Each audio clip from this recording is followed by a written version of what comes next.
So, hello everyone, and welcome to this webinar on the topic of China's global campaign of transnational repression.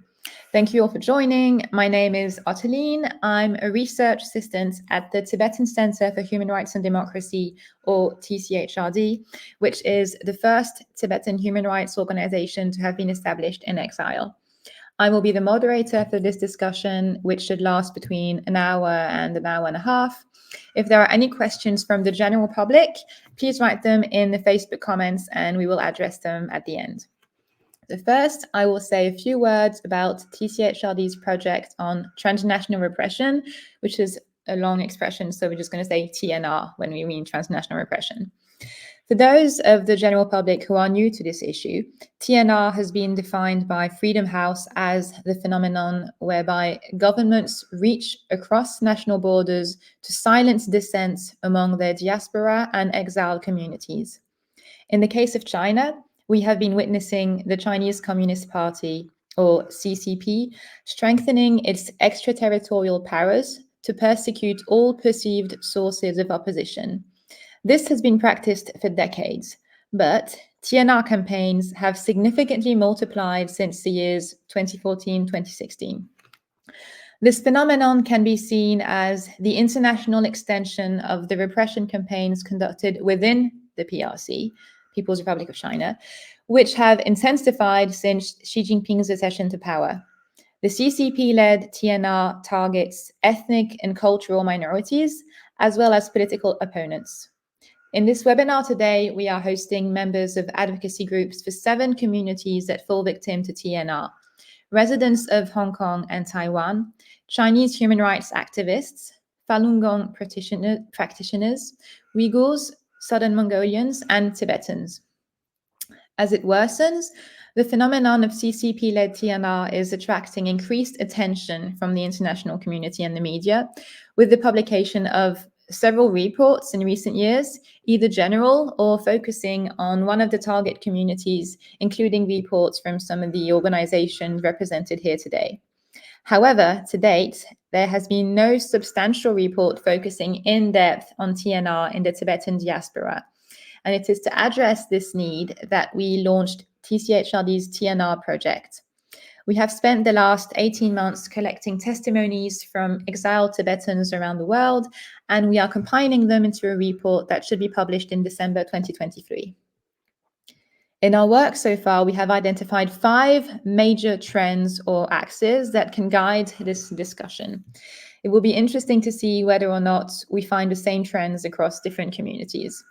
So the trends are, first, the Chinese authorities seeking to further sever connections between Tibetans in exile and their relatives in Tibet by making communication technically impossible or dangerous.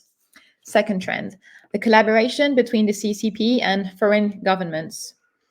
Third trend, the infiltration of diaspora communities by agents who spy, censor, and spread disinformation to weaken and disrupt solidarity networks. Fourth trend, cyber attacks and other threats pertaining to cybersecurity. And fifth trend, the collaboration between the Chinese government and foreign institutions to suppress freedom of speech, including on university campuses. I will now introduce our speakers. So first, Joey Siu is a Hong Kong activist based in Washington, D.C., who played a vital role in Hong Kong's 2019 pro-democracy protest.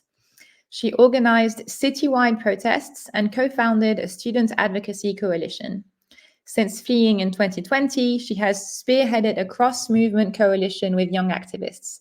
Joey is currently a Freedom Fellow at the Human Rights Foundation, the Asia-Pacific Coordinator for the World Liberty Congress, and an advisor to the Athenae Institute.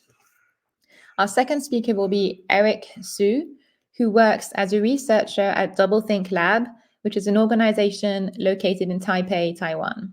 He concentrates on the study of authoritarian transnational repression of dissent, propaganda, and disinformation campaigns. He is the project manager of the 2022 Exile Hong Kong Activist Project, the 2023 PRC Transnational Repression Research Project, and the 2023 Overseas Activists Empowerment Project.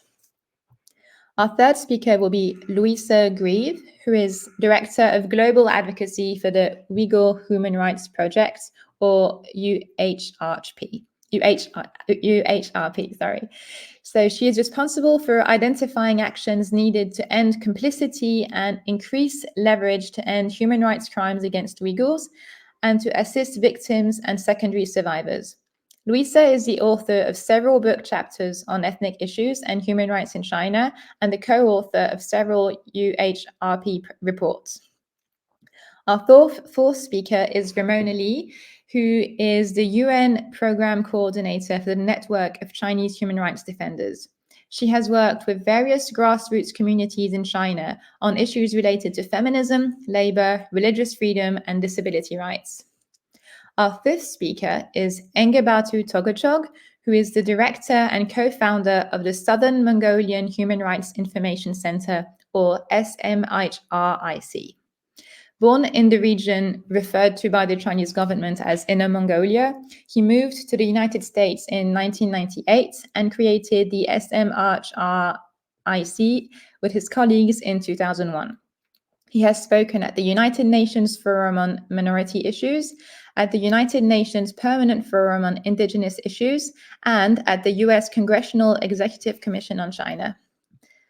Our sixth speaker is Cynthia Sun, who is a lead researcher at the Falun Dafa Information Center and has recently authored the report Surveillance, Slander, and Censorship: How the Chinese Communist Party's Persecution Impacts Falun Gong Believers on US University Campuses. Cynthia also investigates broader transnational repression against Falun Gong practitioners in America. And our seventh and last speaker will be Nawang Lungtok, who is a researcher here at TCHRD. In this role, Nawang has dedicated the past year and a half to monitoring, documenting, and disseminating reports on the human rights situation in Tibet. If anyone among the panelists wishes to react to one of the statements, please feel free to do so, keeping in mind that we'd like to save in-depth discussions and questions to the end of the speaking round for the sake of time management. So let's now hear our first speaker, Joey, who won't be able to stay until the end of the meeting due to a scheduling conflict. Thank you so much for having me and organizing this very important conversation to be happen. Very unfortunately, on the second day when China is again re-elected as a member state on the UN Human Rights Council. So usually you would see me have my video on and then speaking more publicly as a Hong Kong activist. And very unfortunately, due to a security situation that came up with my family members last night that requires urgent attention, I won't be to do so again today and will have to leave earlier than I wanted to mitigate the situation. And very unfortunately, this is the kind of dilemma that we activists from the Hong Kong diaspora community and also activists from the Uyghur, Tibetan, Southern Mongolian, even Taiwanese community have to face every single day on a daily basis, having to choose whether you want to speak up more publicly or you want to keep a low profile and then to keep your family and friends and all the loved ones at home safer. And if you ever decide to become a more public facing figure, every day you have to debate and contemplate whether or not your actions or the words that you are trying to communicate overseas is actually putting your loved ones back home on the line and subjecting yourself to a greater risk on a daily basis. So talking about TNR, according to a very textbook definition, any act of stalking, intimidation, or assault by a foreign government against any individuals in the United States or in a foreign country can be considered as a kind of transnational repression. And in the US, it is seen as an illegal activity that violates individual rights and freedom. It can happen in the forms of stalking, harassment, assault, attempted kidnapping, asset freezing, or even attempted assassination, and even more. And in the context of the PRC's transnational repression campaign against dissidents overseas, including Hong Kongers overseas, Uyghurs overseas, Tibetans overseas, etc., It often also occurs in the forms of forcing or coercing the targeted individuals to return to the PRC or the regions that are controlled by the Chinese Communist Party. It includes threatening or detaining their on-the-ground family members or significant acquaintances of the victim. And also, very often, we also see the kind of online disinformation or defamation campaigns happening across social media platforms. And all these kind of TNR campaigns can be executed by coerced community members and individuals, state affiliated or controlled agents and actors, or even extended state branches in the Hong Kongers case, like the Hong Kong Economic and Trade Offices all across the world, including in the US, in France, in the UK, and in so many other democratic countries where there is a large Hong Kong diaspora population in presence. And very increasingly, we are also witnessing non-state affiliated actors committing to what we are also seeing as collaborative transnational repression campaigns with coordinated efforts, very apparently from two or more autocratic regimes. And very unfortunately, again, in the recent years, we're seeing the CCPs escalating TNR campaigns continuously evolving in the forms of economic coercion, secret police stations, community infiltration, online smear campaigns, or even physical harassment and attacks. And as I said in the beginning, very unfortunately, none of us activists from these oppressed communities, even in exile in a democratic country, can actually escape from the Chinese Communist Party's oppressions. And the PRC's comprehensive transnational repression efforts span beyond high-profile individuals and activists. And I am sure that many of you here who are watching from online are very much aware of the pro-democracy movement that happened in Hong Kong back in 2019, and the severe police brutality and political oppression, as well as the crackdown against the civil society that came after. And since the movement happened, thousands of Hong Kongers have fled Hong Kong to democratic countries, including in the US, in Canada, Australia, the UK, and all across Europe, due to the government's ongoing suffocation of fundamental human rights and also crackdown against civil society actors back home. And as the diaspora Hong Konger population across the world continue to grow, and pro-democracy diaspora organizations continue to emerge and become so much more influential, the PRC really has doubled down on efforts to infiltrate and spy on our many local Hong Kong diaspora communities through coerced community members, state affiliated agents, and also extended state branches like the Hong Kong Economic and Trade Offices, which I have mentioned. And from more high profile activists like myself to local organizers who are organizing protests and demonstrations and community events behind the scene, we have all had our share in experiencing the kind of TNR from the CCP to a certain extent. And very, very often we encounter counter protesters at rallies in solidarity with political prisoners back home. We often see very apparent state affiliated actors come and participate in our community events, trying to take pictures or trying to gauge information from our community members, even including those who are on the more apolitical side. And back in 2019, we also have encountered situations where local Hong Kong diaspora organizations in states like Boston and New York in the US organize solidarity actions and protests. And not only did they run into counter protesters with very offensive signs and banners, and also very loud chants and also slogans, obviously.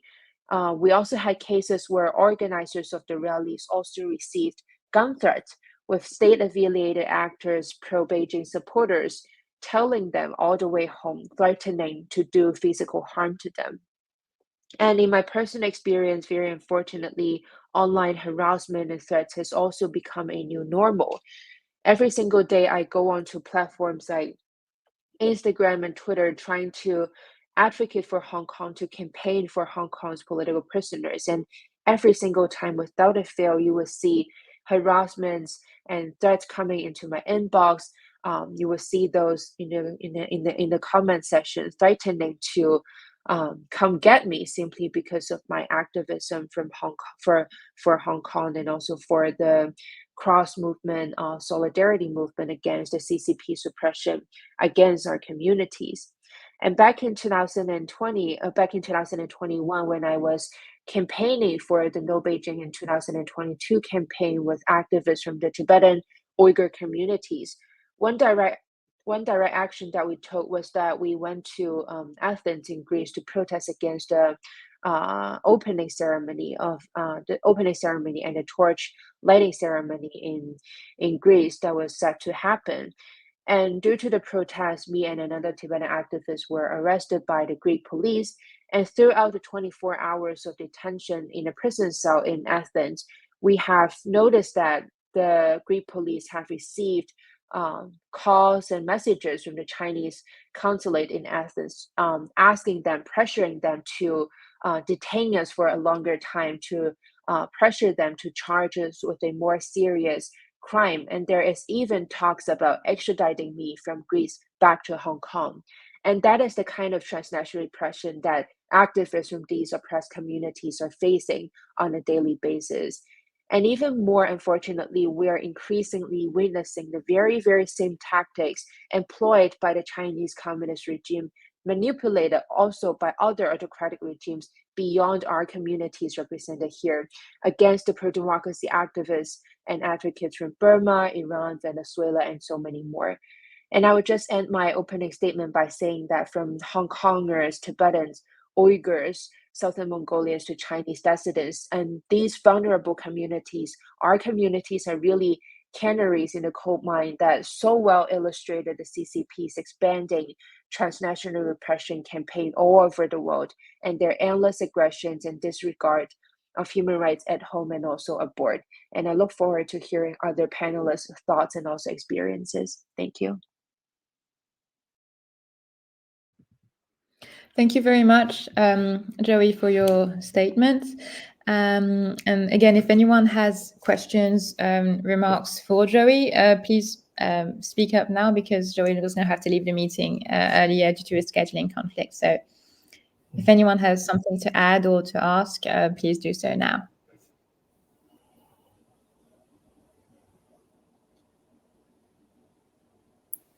Nothing? Okay, so well, thank you again, Joey, and I hope you'll be able to listen to a few other speakers, and otherwise the conference will be available on TCHRD's YouTube channel. So yeah, thank you so much. So now moving on to our second speaker, Eric from Doublethink Lab. Hello, everyone. Thanks for having me. I'm Eric. I'm a researcher from the social engagement team in Doublethink Lab.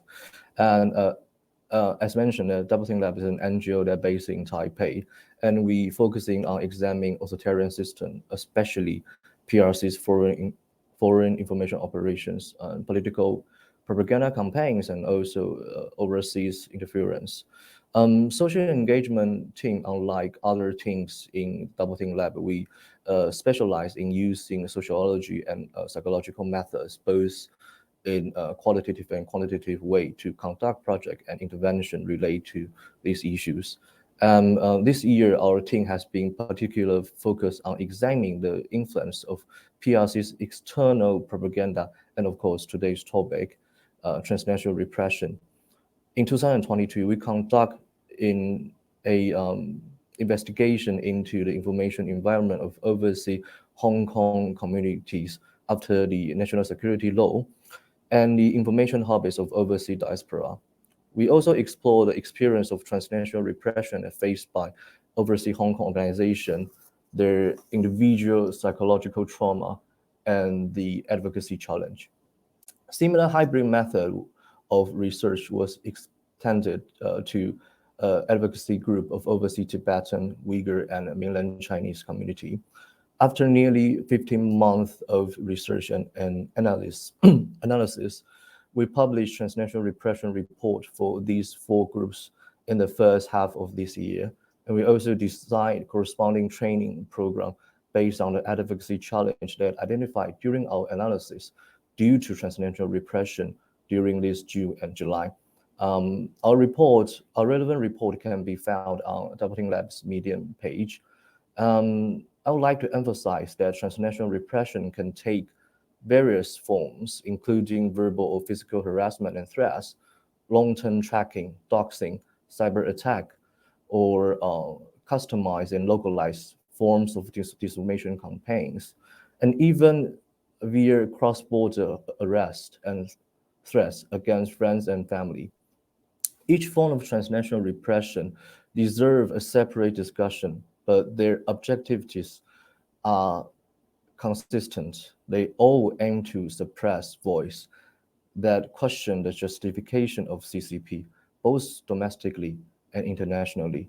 And they all want to defunctionalize dissidents, activists, and human rights organizations. For dissenters, activists, and human rights organizations, continuing advocacy and expanding their audience and influence are already challenging enough. And this transnational repression further increased the difficulties. I understand how horrible burnout can be, and I also deeply appreciate the drive to resist injustice and pursue the truth. At the beginning of this event, I would like to call for international civil society to establish a more comprehensive and long-term collaborations for overseas activists and organizations. And I would like us to can work together to systematically strengthen the capacity of activists and human rights organizations. Thank you. So thank you, Eric. And yes, the angle of what the international community and international civil society can do to help raise awareness will be a topic that I think would be interesting to discuss at the end of the meeting. So thanks again. If anyone has any questions for Eric, and if not, we're going to move on to our third speaker, who is Louisa from the Uyghur Human Rights Project. Thank you so much. I'd like to thank TCHRD for organizing this important event during the UN Human Rights Council meeting and standing in solidarity with everyone. The Uyghur Human Rights Project has been focusing on transnational repression actually for a very long time. And we've issued a series of reports. It's actually 11. I'd like to show you how important this is by sharing one of the pages on our website. I hope that will be visible to people on their screens.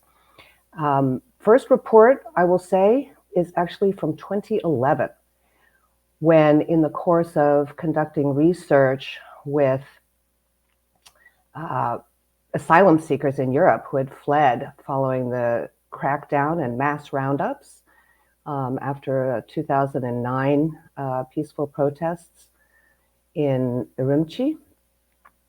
We found asylum seekers telling our researchers that after they arrived in Sweden, their families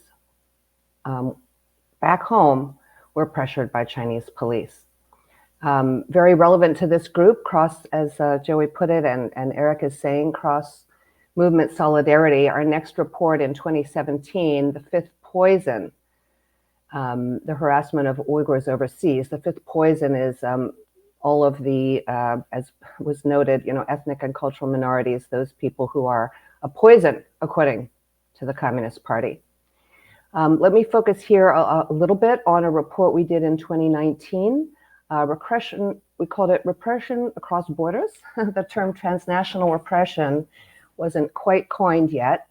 We called it the CCP's illegal harassment and coercion of Uyghur Americans. And I just want to read you a couple of quotes of what people told us in interviews.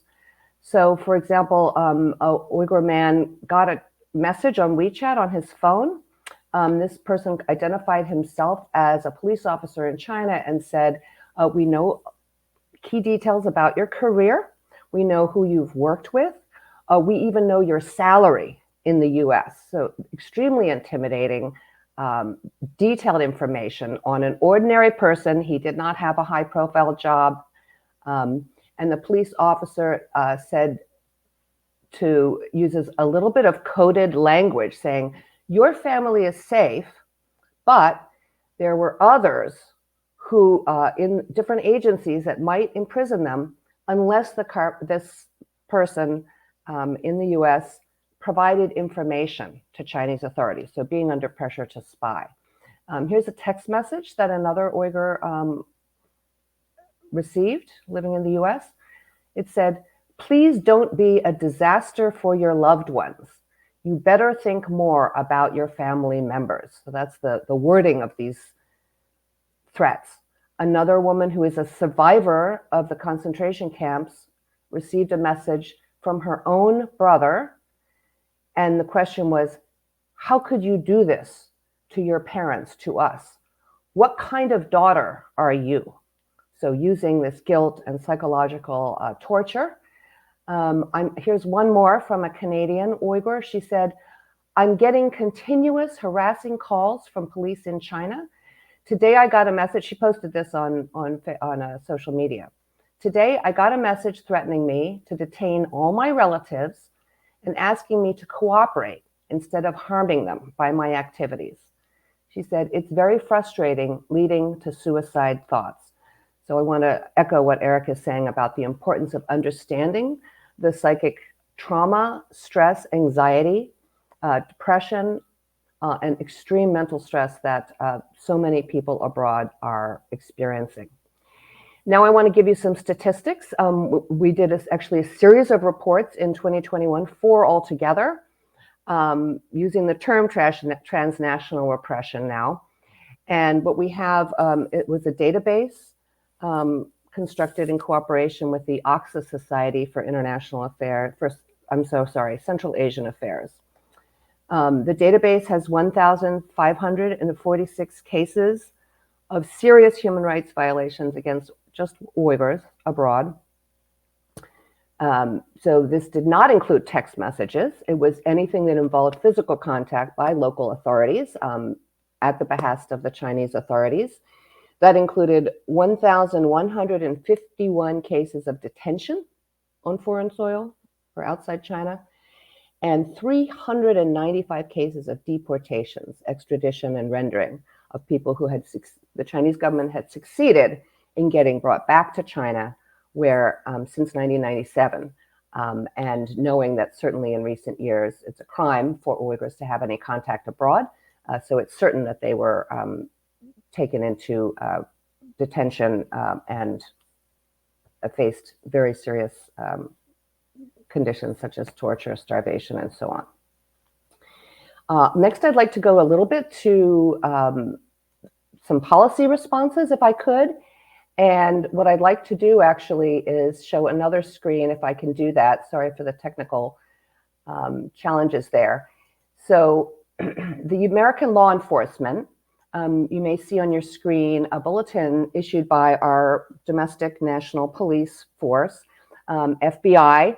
The FBI actually is the agency charged with, at the federal level, protecting constitutional rights. And not just constitutional rights of American citizens, constitutional rights of everyone, asylum seekers, permanent residents. And here's the headline: Chinese government transnational repression violates US laws and the rights of US-based Uyghurs. So in fact, it takes a lot of data from the UHRP report. So I want to give some inspiration perhaps that when we do our NGO reports, it can affect national law enforcement to alert them to the need that it is a domestic issue.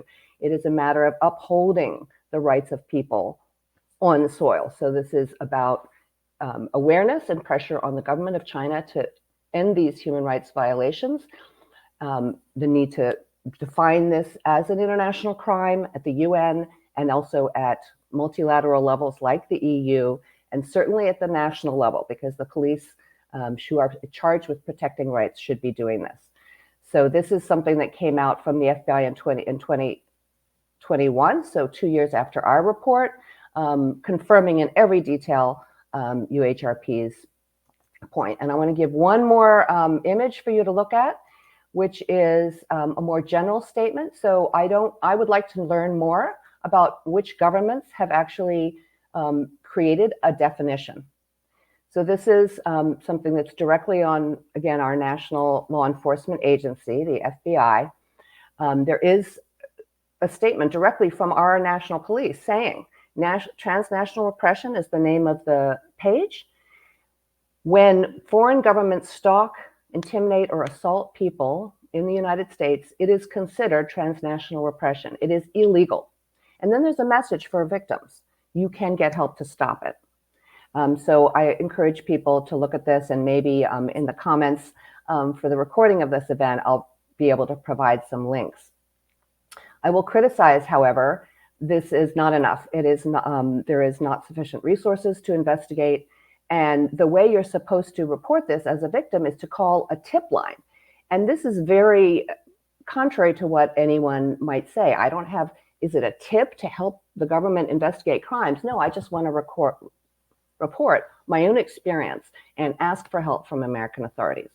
So the lesson here is that in addition to multilateral forums, as Joey was recognizing, I believe that we all need to put pressure on all democratic governments and every government to protect the rights on their own soil through their own domestic agencies. And they need to have much greater understanding of what the issues are and how to make it possible for individual victims to ask for help. Thank you. So thank you so much, Louisa, for your statements and for showing us all this documentation. And so I received a question for you, which would be, how serious are TNR's impact on the mental health of Uyghurs, and what is the UHRP doing to help the victims overcome such mental health issues in particular? Thank you for focusing on the impact. People have, well, I even mentioned somebody who put on social media that she was having suicidal thoughts. There is very little. One thing is a language barrier for people who don't speak English. How could you seek help? Now, many people have ways of coping. The resilience can involve being able to celebrate one's national holidays, speak one's own language, send one's kids to language schools. There are Uyghur language schools. These activities that affirm culture and identity, that enable people to say, for example, being a Uyghur is not a crime. This is very affirming and can help people have moments of saying, I'm enjoying my time with my family, with my community. There is something called the Uyghur Wellness Initiative, which people can look up, which is a volunteer effort at this point. Just received a grant to help hire a part-time program officer to have awareness activities to name these mental health issues, that trauma is a real thing. Trauma can affect your health. Trauma can affect your family dynamics. Let's name these things, understand that these are physical. It's not all in your head. It is not your responsibility to treat your issue. There's something called, trauma response, and to normalize the idea that you are normal when you feel these things, and you can also, it is legitimate and it is your right to get help from knowledgeable experts about ways to still live despite your trauma.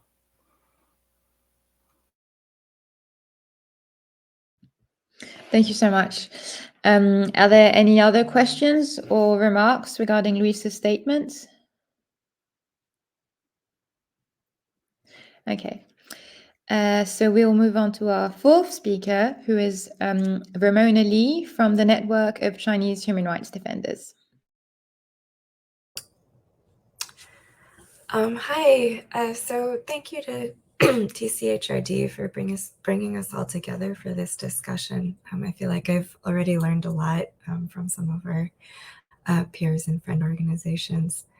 I'm going to focus my remarks here on how transnational repression has impacted the overseas Chinese activist community and also impacted their activism, particularly for the community of younger people who are starting to engage. And then also how it's impacted grassroots engagement at the UN. Speaking of the UN, so this year is the 10th anniversary of the 2013 arrest and then later death of Cao Shunli, who was a Chinese lawyer and a human rights activist who died in a Beijing hospital after she was attempting to leave the country to attend a training in Geneva about engaging with UN human rights mechanisms. So we can see from her case what the stakes have actually been for quite a long time for people who are trying to tell the international community about rights violations in China. So since that time, though, there have also certainly been some changes. We can see from the difference in the CEDAW reviews, so the review of China for its adherence to the Covenant on the Elimination of Discrimination Against Women. The last review was in 2018, and then the review this year happening 5 years later. In the span of 5 years, we can see that there's a difference in terms of how much more sensitive the Chinese government has become to reporting on rights violations. So in 2018, grassroots feminist activists were able to participate publicly. They took pictures with the committee members.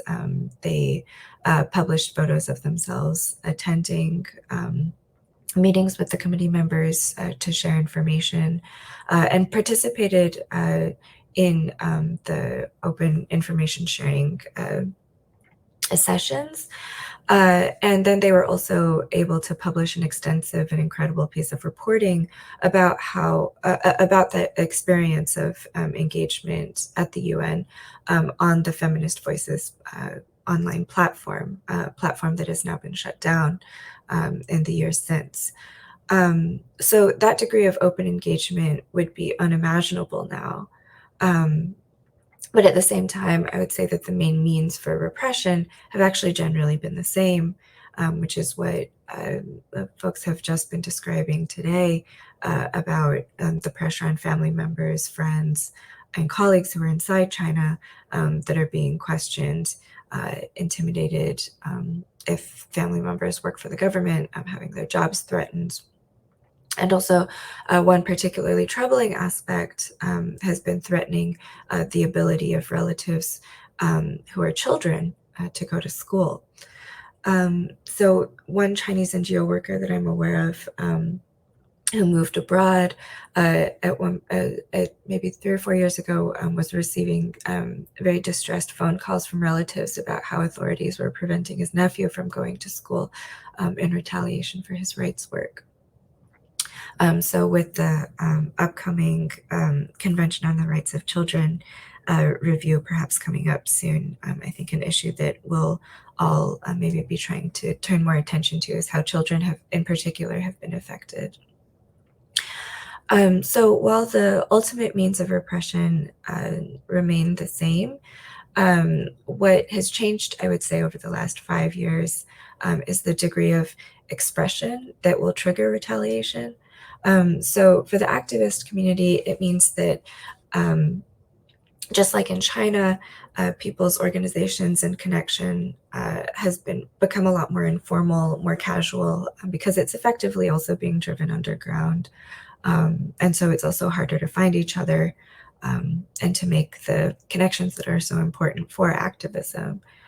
But I would also say the changes on the public security side are also a reflection of the crackdown. So they're, in a way, also in a bit of a tough spot as well, because their crackdown has been so thorough that their job has gotten a lot harder to identify who their targets ought to be. And so given that they also need to justify the continued existence of their portfolio, where before they would maybe question NGO staff after an event was conducted, we see now that they're going after friends, former colleagues, likely people who would be likely to maybe speak out about a particular social issue before anyone has actually taken any action. And this includes the community overseas as well. And we also see a difference in that students on university campuses that are sympathetic to the government are much more likely to threaten and inform on their peers. And in some cases, it is known that they're deputized through the Chinese Student and Scholars Associations to do so. I think also maybe it's useful to share a little bit of information about how the monitoring happens and some of the harassment. So, I mean, of course, content on WeChat goes without saying, but we also know that Public Security watches Chinese Twitter fairly closely. And then we know that on Instagram, which turns out where more of the younger people have been congregating, we know that they're monitoring some active accounts, but I think also that they haven't actually quite grasped too much about how the content works, and also gratefully, at least so far, there hasn't been so much trolling or online harassment on Instagram so far. So we have recently had an instance of public security trying to join some signal groups, though, which has been a little bit alarming for groups that have found Signal to be a place where people felt more secure sharing information. But at this point, it's because the diaspora has become a really important and integrated part of a movement that's critical of the government, especially among young people. And so we can see that these different actions from authorities are the result of authorities that are doing their best to try to break off the connections. But I would also say that the community has really developed ways of dealing with these issues and persisting in their activism in spite of it. So they continue to try to share uncensored information, to continue to connect and inspire each other, and then also to continue engaging with the UN. So we know that we're also a lot more limited in our ability to do so when we're needing to mitigate more and more risk, but also the community to continue to do whatever they can in whatever openings that we can see, just because the belief is really strong that a different kind of Chinese society can exist. In the words of Dr. Li Wenliang, a healthy society where there's more than one voice. So thanks, that's the conclusion of my remarks. So thank you, Ramonda, for your statements. So you mentioned that the crackdown has significantly worsened in the past 5 years, and you explained ways in which this has manifested, but have you identified why in the past 5 years, what trends and factors could explain this worsening in that specific time frame? I mean, I think the primary issue is just that the incentives have really shifted for public security in terms of how and who they can monitor. I think, you know, as I mentioned previously, 5 years is the timing for the implementation of the foreign NGO law. And so as NGOs were disbanded and forced underground and their former staff were targeted, I mean, also a lot of people have been doing their best to try to leave. And so also a lot of former NGO staff are abroad now. And so also, and so the targeting has followed them abroad as well. And so I would say, you know, their capability has also expanded. I mean, their presence on Twitter and ability to monitor people's online activity outside of the firewall, as we all know, has really expanded quite a bit. But I would say for them, you know, it's because it's also just where the activity has really shifted. And, you know, also formerly, I would say like 5 years ago, the connections between the diaspora and diaspora movement and activists inside were not quite so strong. And so I think it's also starting to be seen as a more critical threat now as well. Thanks. And I also received another question for you, and then we'll move on to the next speaker. But first, so you mentioned that Chinese security agents are infiltrating private Signal chat groups, whereas Signal is supposed to be a safe, like the safest platform. So has your organization, or do you know of any initiatives that have been taken to report this directly to the security experts at Signal? Well, I guess this is maybe just a useful tip for folks that are running Signal groups. What we're aware of happened is, there's a function on Signal where you can join using a link. Several groups just very suddenly, all at the same time, noticed that there was a suspicious number that suddenly added itself to a whole bunch of groups. And so we haven't reported it to Signal, but I think because I mean it is a feature that's useful for other reasons, but I think just awareness within the community that that it's something that public security is trying to learn about in the present moment is helpful, I think. Okay, thanks again. And so now moving on to our fifth speaker, who is Engebatu Togochog from the Southern Mongolian Human Rights Information Center. Hi, everyone. First of all, I'd like to thank Tibetan Centre for Human Rights and Democracy for organizing this very important and very timely webinar on China's transnational repression. I would like to focus on China's transnational repression of the Mongolian people in the independent country of Mongolia. So China's transnational repression of the Southern Mongolians started from the day one of the Chinese colonial occupation in 1949.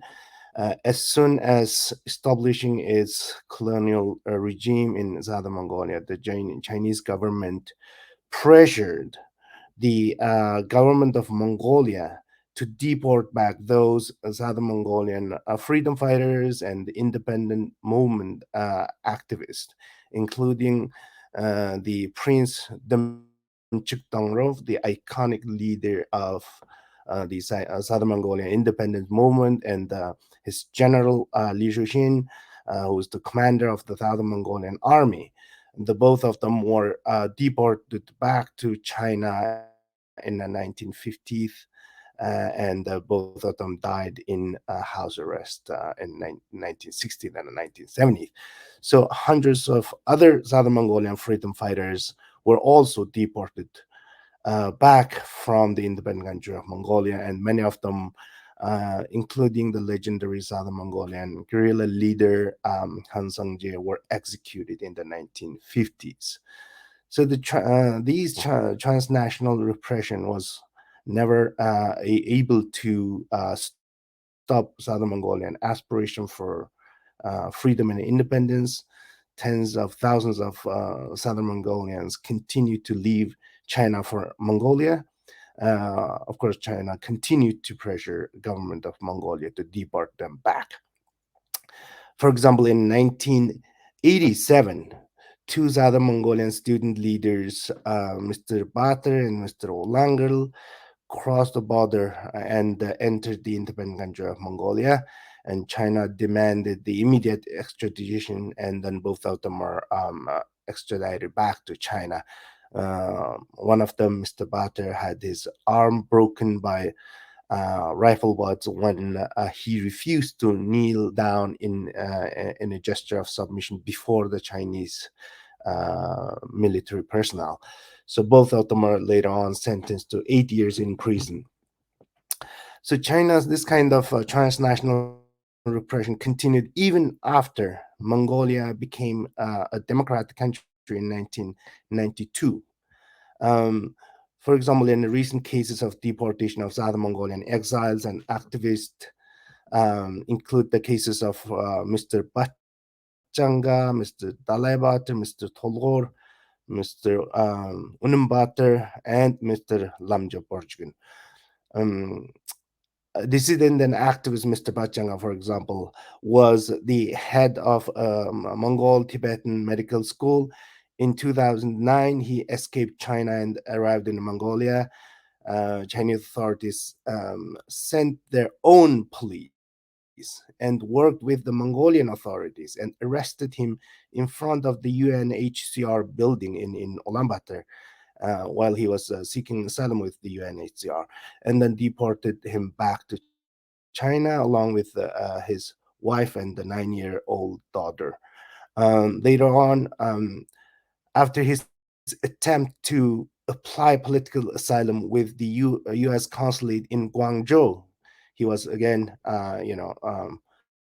brought back to Southern Mongolia, and then he was imprisoned for 3 years. The latest case of arrest and extradition of Southern Mongolian dissident in the independent country of Mongolia is the case of Mr. Lamja Borjgin.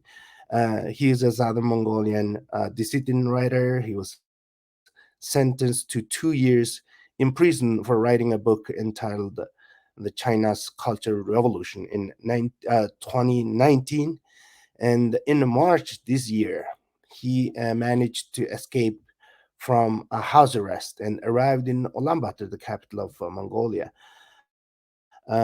After 2 months, in early May, China's again sent their own police and arrested him and then deported him back to China. So he was also applying refugee status with the UNHCR office in Thailand. And right now we do not have any information about his whereabouts and health condition, but we know that he is in China. So China's transnational repression to silence any criticism in Mongolia reached a new height, new level. In February last year, Mr. Munkwai Cholondorj, a long-term human rights activist, writer, and journalist, and a citizen of independent country of Mongolia. Again, he is a citizen of independent country of Mongolia, was arrested by the Mongolian General Intelligence Agency. And later on, he was sentenced to 10 years in prison in Mongolia by the Mongolian court on a charge of working with a foreign intelligence agency to spy against the People's Republic of China. He is a Mongolian citizen, tried by the Mongolian court and sentenced to 10 years in prison for spying against People's Republic of China. So, as a human rights activist, Munkwai met with Indian embassy personnel. That's the so-called the foreign intelligence agency's Indian embassy. And then he criticized China's human rights violation in Southern Mongolia, as well as China's malign influence in the independent country of Mongolia. So we can see that China's new level of transnational repression in Mongolia, because until last year, China's transnational repression was pretty much limited to arresting and deporting Southern Mongolians back to China, but pressuring the government of Mongolia to punish Mongolian citizens for criticizing China is the first time. So we are pretty sure this will not be the last case. Therefore, all Mongolians, including Southern Mongolians and citizens of Mongolia, are worried that even the very hard-won independence and democracy of the current independent country of Mongolia is at risk. Thank you. So thank you very much for your intervention about an issue that we hear very little about in mainstream media. Does anyone have remarks, questions? Otherwise, we're receiving plenty of questions and discussion topics for the end of the meeting. So let's move on to our sixth speaker, who is Cynthia from the Falun Dafa Information Center. Thank you, Adeline. And also thank you, TCHRD, for organizing all of these communities to hold this really important discussion. I'm going to jump straight in since I'm really excited for the Q&A portion. The Falun Dafa Information Center's research this year has reached out to communities to track these incidents more deeply in an effort to change the tides and recommend policies to stop TNR, especially at universities in America. Like you mentioned that I did a report earlier on, and I can get into more detail later. But in addition to our reports, in America, Falun Gong communities in Canada and the UK have also released their country-specific reports on transnational repression this year. So it is a much broader issue that needs to be addressed, not just in America, not just in a singular country. And so just to give you a broader overview of the issue in the Falun Gong community, this year, Chinese agents were indicted by the FBI for trying to bribe a purported IRS official into revoking the tax-exempt status of a Falun Gong-related organization. The interesting part in that story is the IRS official that they were trying to bribe was actually an undercover FBI agent, so they were caught in no time. But in the past, many TNR incidents occurred without Beijing or their agents facing any reprisal or accountability. And just to name two off the top of my head, a Falun Gong technician in Atlanta was involved in circumvention tools, and he had his home trespassed into in Atlanta. He was assaulted by Chinese individuals, and his tech was stolen. And then in another incident, 9 Australian Falun Gong practitioners traveling to South Africa to appeal for their faith during then Vice President Zheng Qinghong's visit there they were shot several times by individuals believed to be CCP agents. And these cases only skim the surface of Beijing's campaign. And for those who aren't familiar with Falun Gong, I'll briefly mention that Falun Gong or Falun Dafa is a spiritual practice in the Buddhist tradition, combining meditation and gentle exercises, and it's mostly known for its core tenets of truthfulness, compassion, and tolerance. And so since 1999, the Chinese Communist Party engaged in a systematic and a legal effort to eradicate Falun Gong, deploying arbitrary detention, torture, and extrajudicial killings. And so simultaneously, the CCP's attempts to intimidate and harass Falun Gong practitioners expanded outside of the borders of mainland China around this time. And to wrap it up, I want to emphasize 4 important points about this TNR campaign. One, like I mentioned earlier, the CCP and its proxies have been carrying out this campaign for over 2 decades, expanding and refining the tactics, mechanisms, and apparatus that today target a far wider array of victim communities.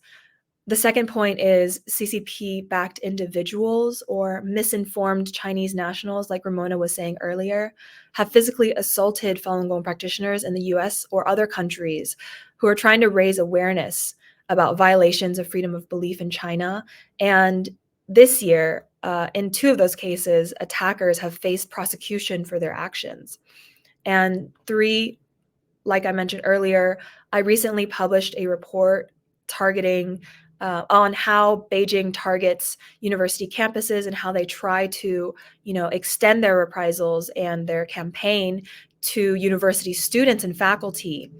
And 30 Falun Gong practitioners at university campuses across the US have reported to Falun Info 10 TNR incidents by Chinese officials, CCP proxies, or other China-linked individuals in recent years.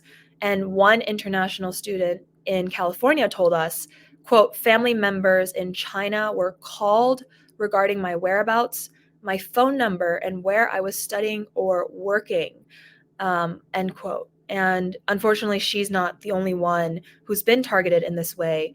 And like what was mentioned earlier about sympathetic Chinese students, we have noted many of the pro-CCP individuals on campuses have become information feeders for local consulates. And the fourth point I wanted to make is that actually we have seen some government policy regarding this.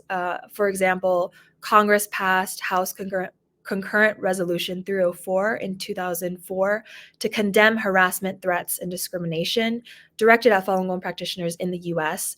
And more recently, in June 2016, the House of Representatives unanimously passed Resolution HR 343. And this year, statewide investigations have opened in at least one state regarding CCP's transnational repression of communities.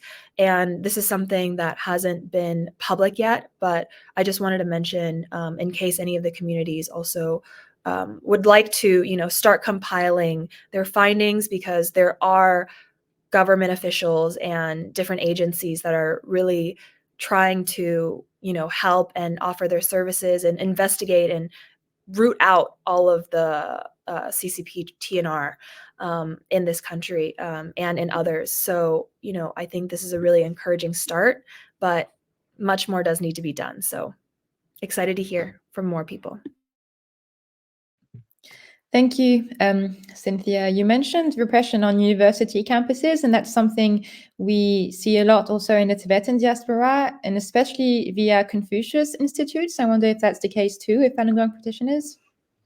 Yeah, so the interesting thing about Confucius Institutes is in Europe now they have Luban workshops, and I know that a lot of people have heard about hundreds of Confucius Institutes being closed around the world, but if you dig deeper, you actually find that a lot of the programs, it's the name has been taken off, but the teachers from mainland China are still there. They're still being paid, or the American university administration who were once involved with the Confucius Institute, they're still there, and there's still that link between the CCP and that university. Another case I really wanted to bring up was not just Confucius Institutes. There are American universities where we found textbooks being taught to students in Amherst, Yale, Chicago, Brown, where the textbooks taught to Chinese language students or, people interested in Chinese language, it's full of CCP misinformation and propaganda. There's one chapter in this intermediate Chinese language textbook that actually focuses on Falun Gong, and there's quotes in it and paragraphs where you have to, answer questions and translate to English that, Falun Gong practitioners starve themselves, they, are crazed, that they are maniacs, like all of those things. And you have definitions. So these American students, not just Confucius Institutes, right? Because a lot of those are abolished now, at American universities without those institutes. You have textbooks that are straight up propaganda, and they're being taught to American students who don't know better. And so that part, I think, is the more worrisome part, because they think that this is, believable information. They trust that this university is one of, high caliber of academic freedom, and you have that happen. So that's something that we've also noted in our report, and that, we've found replacement curriculum that could be replaced, but we're contacting administration for further proceedings. Okay, thank you very much for developing on that point. And again, plenty of topics to discuss at the end, which is approaching, because now we have our last speaker, who is Nawang Lungtok from TCHRD.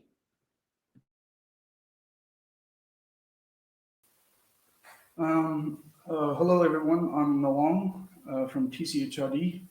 I'd like to begin by thanking everyone for coming here, and Otolin for expertly moderating the session and working hard to putting this together.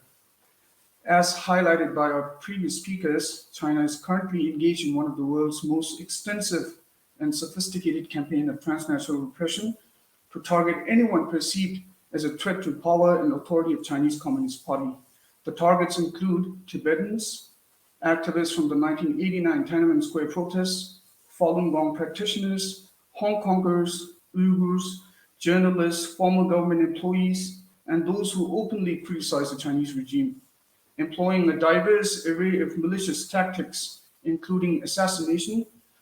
In the case of Geshe Lobsang, principal of Tibetan Buddhist dialects in Dharamsala, who was murdered in his home in 1997, and the Indian intelligence found the culprits had safely escaped to China, proving that there was clear Chinese hand. And other malicious tactics include rendition, unlawful deportation, assault, digital surveillance, harassment, and the coercion of family members and friends both abroad and in their home countries. China is constantly seeking to silence or extradite its most vocal critiques. What sets China's approach apart from other nations that engage in transnational repression is the sheer scale with which it seeks to exert control, not only over the groups mentioned above, but also its citizens living abroad and even on foreign governments. The recent indictment of 5 individuals in the United States in July for crimes related to Chinese government plot aimed at silencing dissidents living in America underscores the extent to which China will go to silence dissidents, even on foreign soil. It is especially worth noting that out of the 5, 2 are, 1 former and 1 currently working in the US Department of Homeland Security, proving again that covert transnational repression has penetrated and extended beyond the actions of main agents and now involves the co-optation of foreign institutions and personnel. Even just last month, 2 individuals were arrested under the UK's Official Secrets Act amid reports that a parliamentary researcher with alleged links to senior Conservative Party politician, including the security minister, was arrested on the suspicion of spying for Beijing, further emphasizing the global reach of China's repression efforts. And personally, as someone who closely monitors the human rights situation in Tibet, one aspect that merits attention is, and as previously mentioned by our moderator, the transnational repression faced by Tibetans. While various reports have shed light on transnational repression faced by various ethnicities, a comprehensive report has yet to address Tibetan transnational repression. However, the absence of such reporting does not imply that Tibetans have been spared from its effects. In fact, the opposite. Tibetans have endured transnational repression for so long that they've come to normalize it, considering it a part of their mundane daily lives. Decades ago, Tibetans would receive threats and coercion, but it was mostly from low-level public security bureau agents. Even growing up, I remember hearing Chinese spies being apprehended, some even escaping. And over time, this repression extended its reach even into educational institutions. Personally, I can recall 2 incidents from my high school days. One of my female classmates abruptly left school in the 11th grade to return to Tibet because her parents were coerced by the Chinese authorities to withdraw her from school run by the Dalai Lama's sister. And another friend of mine attended Kalachakra teaching to meet his family who came from Tibet to attend the teaching, but the family took him back on their return for similar reasons due to Chinese authorities' pressure on the family. However, unlike in the past, when only low-level public security bureau officers would issue or relay threats, the TNR has intensified and become an integral part of China's foreign policy now, taking more covert forms and shapes, often under the guise of moral justifications, such as anti-corruption and Operation Fox Hunt. While both operations claim to target criminals, they primarily focus on dissidents and previously mentioned groups that challenge the authoritarian government's rule and hold it accountable for its atrocities.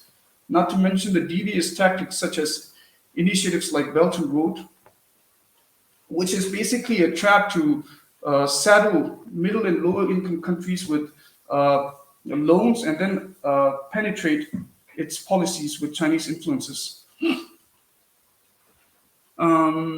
What's left in... Nepal is a classic example of this, where over-reliance on China has led to aligning with China's approach towards Tibetans.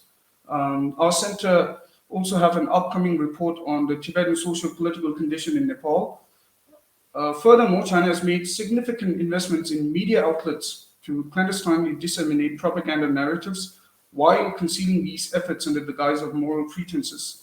Recognizing these great dangers, both in short term, affecting the safety of exiled dissidents, and in the long term, impacting the collective struggle for the Tibetan cause, our organization has decided to comprehensively address this issue from a Tibetan perspective. Also because TNR is silencing many of the Tibetan activists and former informants of the center. And in December, we'll release a report on the Tibetan transnational repression faced by Tibetans in Nepal, as previously mentioned. This report will be a culmination of over a year and a half research. And what's left? With that said, I'd like to share two testimonies from confidential meetings we held for over a year in the past with various people living in diaspora to illustrate better what is happening with Tibetans in exile while keeping the identities of those involved confidential. One former political prisoner now in Europe shared a disturbing experience involving a drone that followed him during his daily walks. He recounted, and the following is a transcript of the testimony I'll read. Where I live, there's a park near my residence, and I usually go there for evening walks. Initially, I didn't notice that I was being surveilled by drones. I had no knowledge of drones and assumed it was a toy flown by children in the park. One day, as I returned home from the park, I noticed a toy plane was following me. It continued to hover above me as I reached my doorstep, at which point my concern grew. I reached for my phone and took a picture of it, and the drone promptly left. The person in the incident still possesses video and images of the incident, and another outspoken Tibetan activist, whose name I'll keep anonymous for safety reasons, received a secret phone call from a relative in Tibet who held a significant position in the police department in Tibet, surprisingly. This relative informed him that the higher-ups were pressuring him to relay a message. The message obviously being to shut up or there will be consequences. In response, the activist bravely stated, tell him that I've severed all ties with you and my actions have nothing to do with you. He's among the rare courageous individuals who have decided to go to any lengths, even at the expense of his own life, to expose the atrocities he's experienced in Tibet. And in closing, I'd like to address the transnational repression, address and reiterate, since it's already mentioned, the transnational repression requires all of our collective effort and the collaboration of all the groups targeted by China's long-reaching arm. Together, we can more effectively tackle this issue. And as we move forward collectively, we must never cease to urge the international community to act. Governments worldwide must also recognize the sinister purpose behind China's overseas unofficial police stations. And I'd like to say again that these supposed police stations not only violate a nation's territorial integrity, but also international law. These stations operating under the guise of assisting foreign citizens employ various forms of repression, from issuing threats over phone call to coercing family members in China to extradite descendants. Such actions must be taken seriously and exposed as violations of international law, ensuring the safety of those who have sought asylum from Chinese repression and, most importantly, providing them with the protection they actually deserve. Again, transnational repression is a global challenge that demands our global attention. And by standing together and raising our voices against this pervasive threat, we can work towards a world where the rights and safety of all individuals, regardless of their background, are upheld and protected. Thank you. Well, thank you, Nawang, and thank you to all our speakers for your statements.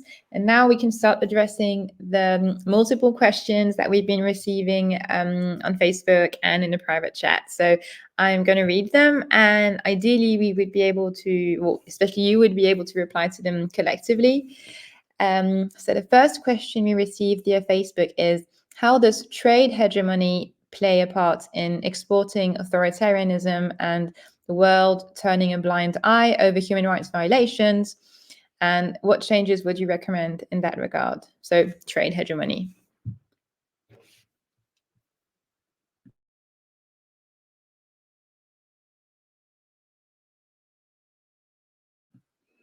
Anyone is welcome to speak up. the role of, yeah, please.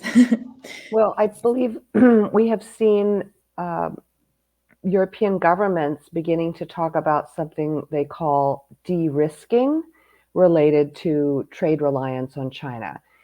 The whole world, and certainly Europe, has examine what has happened to European well-being on energy sources from Russia. When Russia invaded Ukraine, global sanctions went in place, and it put at risk the gas pipeline. So that recognition has enabled even Europe, which considers itself a little bit further away from China and not as responsible, frankly, for the Asia Pacific and the human rights and democracy agenda, has now recognized the dependency is an issue on their own soil. And frankly, we all realize that when we can combine a recognition of government's responsibility for their own citizens, the well-being, economic, and in terms of rights, married with long-term well-being on economic grounds. So there is now some movement. And when we see this word de-risking, sometimes people say de-linking, this is very different from 4 or 5 years ago when rights advocates would say, look at the debt trap diplomacy, look at businesses repeating Chinese government talking points in their congressional testimony, their parliamentary testimony. So there's some crack now in the armor, but it is absolutely an uphill battle. We have justice and truth on our side, but we don't have trade deals on our side.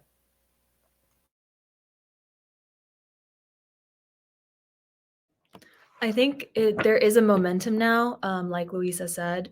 I know that the U.S. Commerce Secretary Gina Raimondo said that, China is uninvestable currently, right? And so you have J.P. Morgan and all of these other, big businesses and investment banking. They're rethinking and reevaluating those. So I feel like, if we use this momentum to continue to raise awareness in collaboration with these other efforts and other fields, then it might be more, effective, and, in the long term, that might have a huge effect.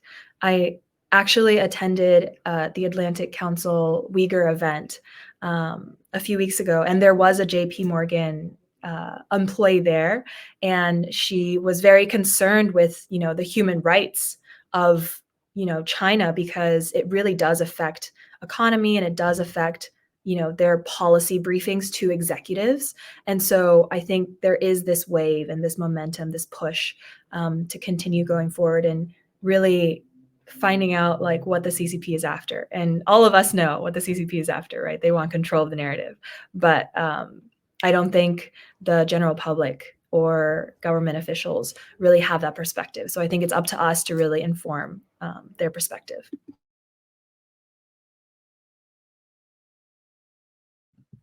Yes, please, Nkabatu. Yes, it is a very important issue. I think actually the biggest hurdle for human rights and the democracy process in the international community is the China's economic hegemony. When we talk about this, we must touch upon the China's biggest project, Belt and Road Initiative. According to Wikipedia, as of August 2023, 155 countries were listed as having signed up to the BRI, the Belt and Road Initiative. And the participating countries include almost 75% of world's population and account for more than half of the world's GDP. Imagine that. So it's even in our country, like here in the United States, and it's Chinese influence is completely different from Chinese problem. Chinese human rights issues, like Chinese transnational repression, is completely different from any other previous threat, or like, for example, in the past, Soviet Union was a big problem, but at that time Soviet Union did not have that any economic influence in the Western world. But China is completely different. So yes, this is a really big challenge, especially like people like us, Mongolians, Tibetans, and any other oppressed people. It's really very hard challenge that we are facing. Thank you.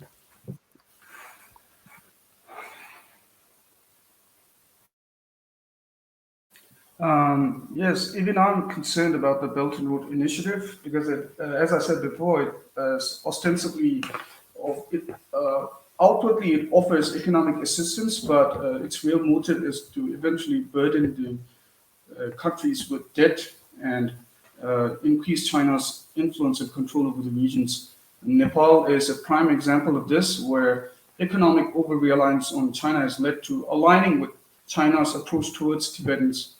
Our center did some research on Nepal, and we're going to come up with a transnational repression on Tibetans in Nepal soon, reflect what the real motives and intentions of Belt and Road Initiative and how China is, via malicious means of offering economic assistance, burdens, and eventually, exerts its influence in even foreign policy and even internal decision making.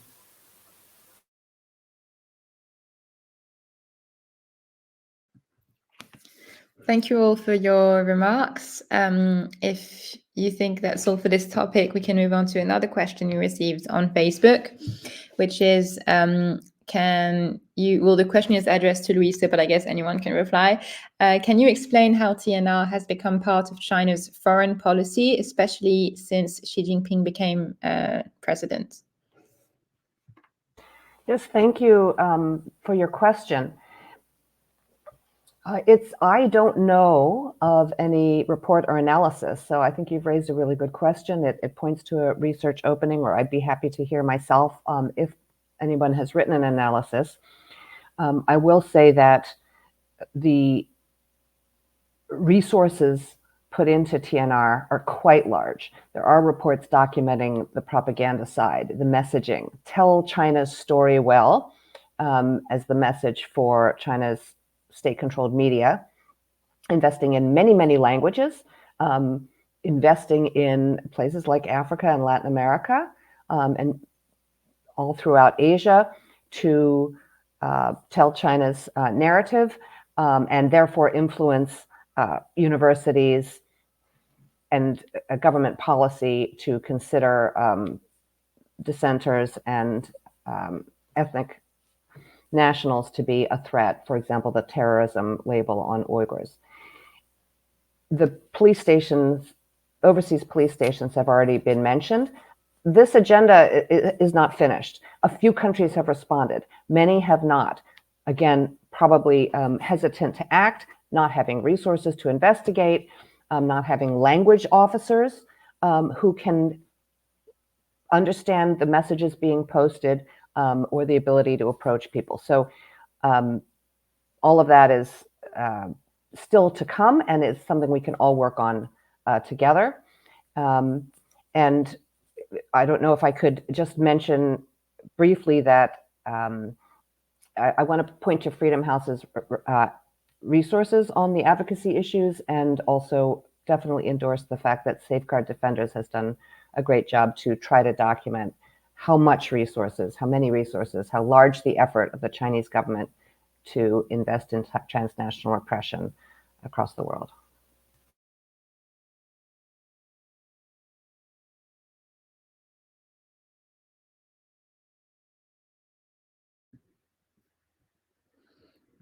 If no one has any other remarks on this subject, we can move on to another question we received on Facebook, which is, do you think there is a country that we could use as a best case example in regards to the way they counter transnational repression, and how we could use that country as a model when doing advocacy work around this issue?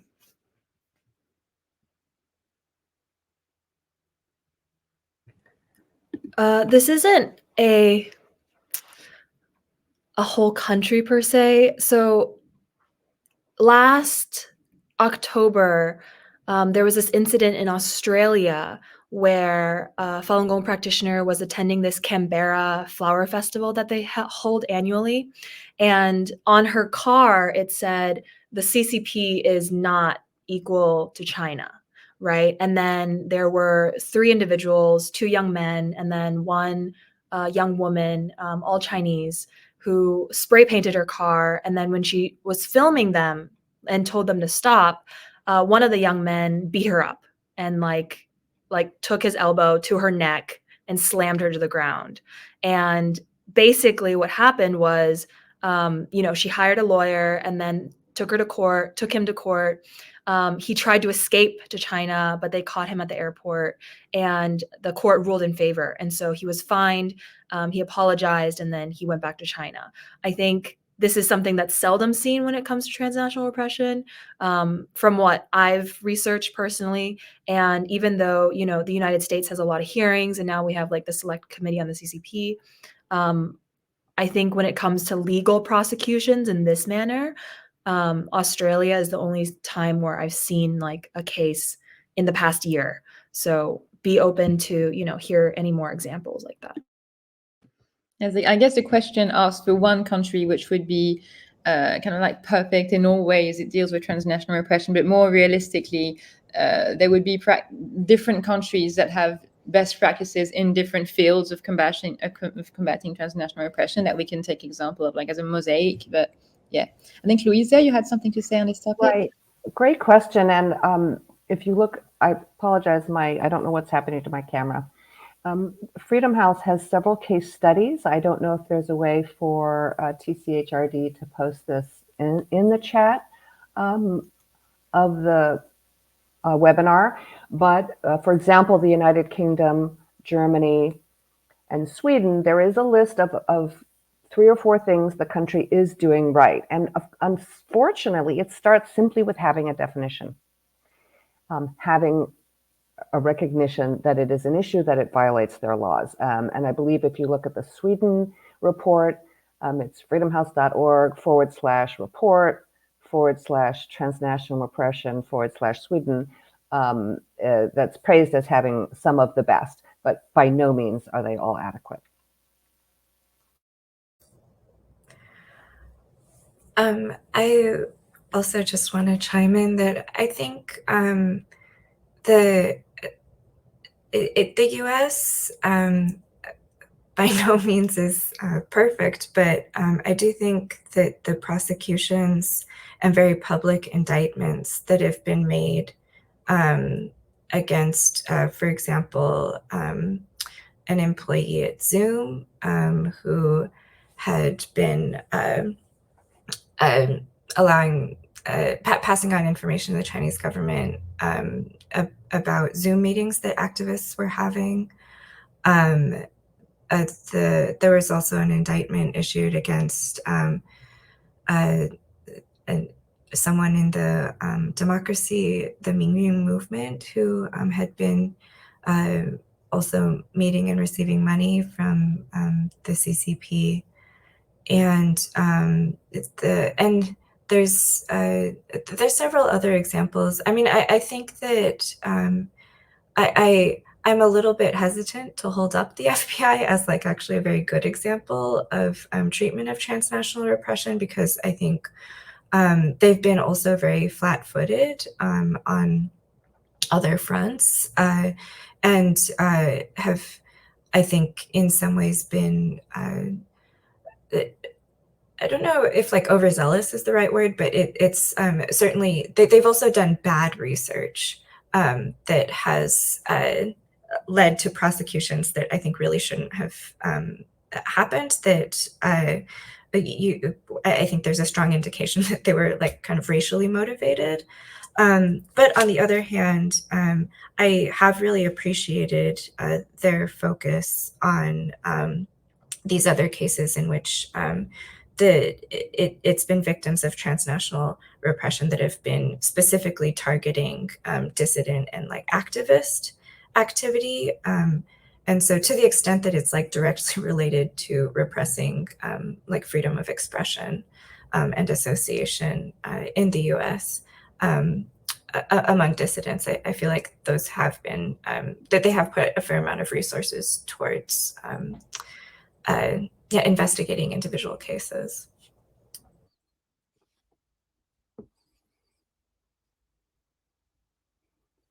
Yes, Angivatu. Anyone can speak up. I just would like to briefly mention that it's really hard to find a good example, but there are many bad examples. For example, the Mongolia, as I mentioned earlier, it's really is a good example of how China is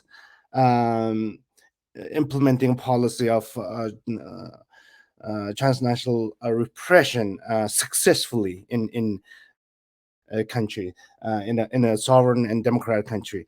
So yes, there are many other countries, including in Europe also. I mean, yeah, many countries are still really having hard time dealing with this kind of transnational repression. Thank you. Yeah, as previous speakers mentioned, that's really difficult to find a good example of how to countering transnational repression. But I think, as I mentioned, that the importance of these psychological trauma, and for most of the cases I often hear is when people suffering from transnational repression and they report to their local governments, those local government will often say that there's no evidence. And we all know that transnational repression has various different forms, and it's really difficult to get a concrete evidence from a specific actor. So, but I think what governments or different countries at least can do is to provide a clear instruction of what kind of resource that when you suffer from transnational repression you can apply. For example, give you a telephone number or an email and guarantee you that no matter what kind of transnational repression you are suffering, we will try our best to deal with the problem. And I think in this case, we can at least cope with the traumatic anxiety that caused by transnational repression. Thank you.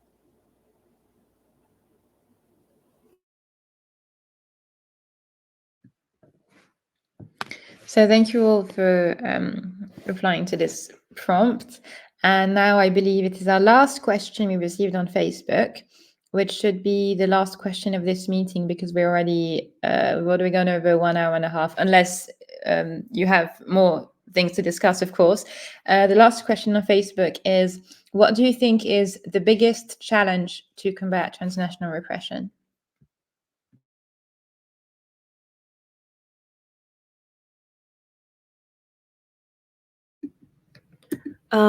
Just speaking from the Falun Gong community, although I think this applies to everyone, is a lot of the times when we do raise awareness and we've already put in efforts to compile research and things, we find that, the general public has this, I don't know, this reaction of, oh, it's like another person's problem. I don't know if that's something that's very common, but it's just really disheartening because this is like an issue of human rights, and that's every individual's, civil rights that we're talking about. And, it could be not directly related to you, but, the clothing that you wear could be made from, forced Uyghur labor or forced Falun Gong labor, and your neighbor, like their family might be detained in China for their faith, or, like it's all of these interconnectedness that I really feel like there's no excuse to say like, oh, it's, someone else's issue, it's not my issue, because, the least you could do is like listen to their story and, even just post something on social media. Like, I don't think it's a big ask.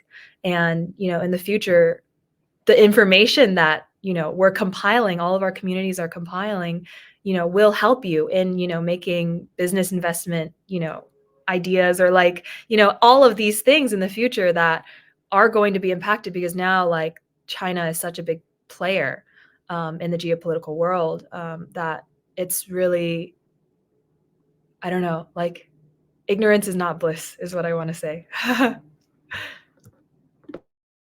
think it's true for many issues that people won't tick unless they feel directly under threat. But specifically with this transnational repression problem, I think a way of framing it to make people realize, people who are not directly impacted realize that they will be active, like they shouldn't need to be incentivized because it is a human rights issue, but then people do need incentives. So maybe by explaining to them that, well, if China has the means and is effectively spying on people, you know, in foreign countries on the soil you live on, then they have the means to spy on you as well, and no one wants to be spied on. So saying that kind of stuff could maybe help incentivize people.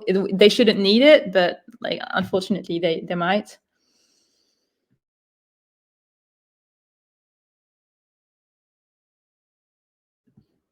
Any other thoughts on this last question before we wrap up the discussion? Yeah.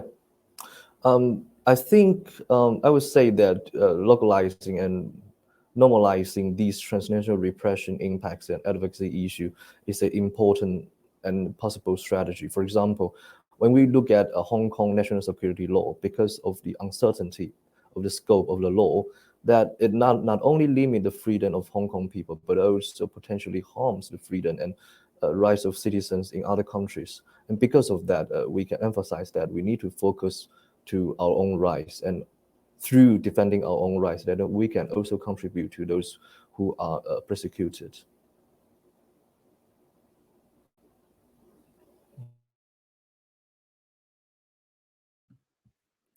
Any concluding remarks before we log off, I guess?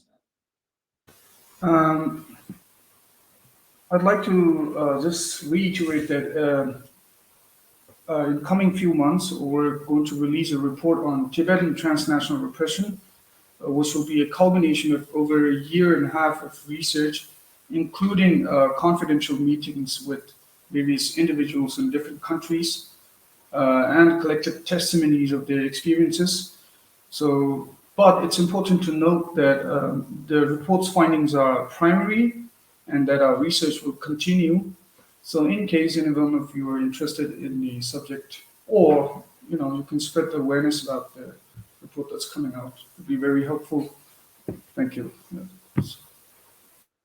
Yes, the report is coming out, and we do have a lot of testimonies, but we also had a lot of people who didn't want to testify because of security reasons, and just the fact that people don't feel unsafe to testify is just yet another illustration of how pervasive transnational repression is. So, yeah, I guess that's valid for any communities present here today. So thank you so much, everyone, for participating, to the speakers and also the people who are attending via Facebook and sent us questions. So if you want to get in touch with TCHRD, you can reach us on our website. And if you want to get in touch with any of the other organizations, I guess you can contact these people directly. So yeah, thank you again so much, everyone, for attending. Thank you so much. Thank Thanks. you. Thanks.